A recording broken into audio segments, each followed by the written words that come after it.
Hello, everyone. I am your host, Thunderburb, and welcome back. As you know, the Nintendo Switch 2 Direct came out the other day. And here are my thoughts on what I saw in said Direct. Number one, I'm poor. Alright? The Switch 2 costs $450, which is overpriced for such a minor upgrade to the Switch system. It has a higher frame rate, sure, but I feel this thing will run just like the toaster Nintendo put out back in 2017. Games are also extremely overpriced at $90 for a physical copy, and I'm a physical gamer. I don't like digital games usually.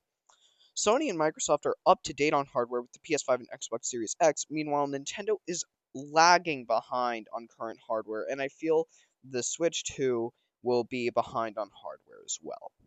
You're paying for a toaster. Once again. The games.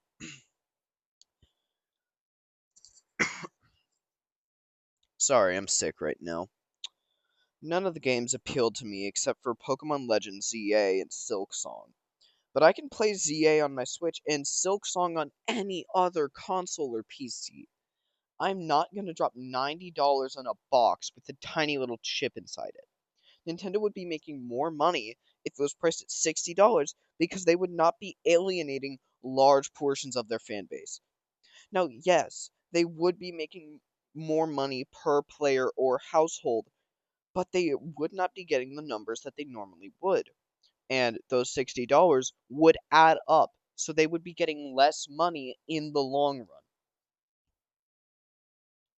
Nintendo is setting a very bad precedent for other companies right now. If the Nintendo Switch 2 succeeds, then Microsoft and Sony might be inclined to price their games at $90 as well, which would be a detriment to players who may not have a very flexible income. Sony has been keeping their games at $60 or maybe $70 if it is highly anticipated, which seems fair. But Nintendo being completely blinded by greed, they have made many of their games inaccessible to many players. The price of the Nintendo Switch 2 is not justified. The price of the Nintendo Switch 2 is too expensive as we are paying for a console that will have the same power as the PS4, a console from 12 years ago. Alright, the PS4 was able to run like Elden Ring, alright? And only now are we getting a console from Nintendo that can run Elden Ring. It's horrible. As well as the games, which seem to offer nothing other than a new art style. Like, we've seen the new art style for Mario Kart and the new Donkey Kong games, and that's the ones that Nintendo has produced, and they seem to only offer a new art style. And it's that seems about it.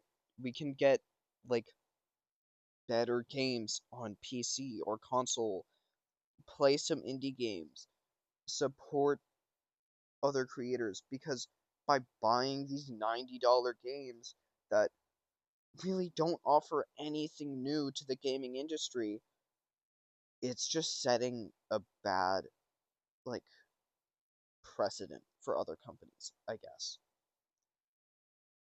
I really hope this might be like a Sonic situation where the internet can bully Nintendo out of this decision, but honestly, the way it's looking, it's pretty grim. This has been your host, Thunderburb, and goodbye.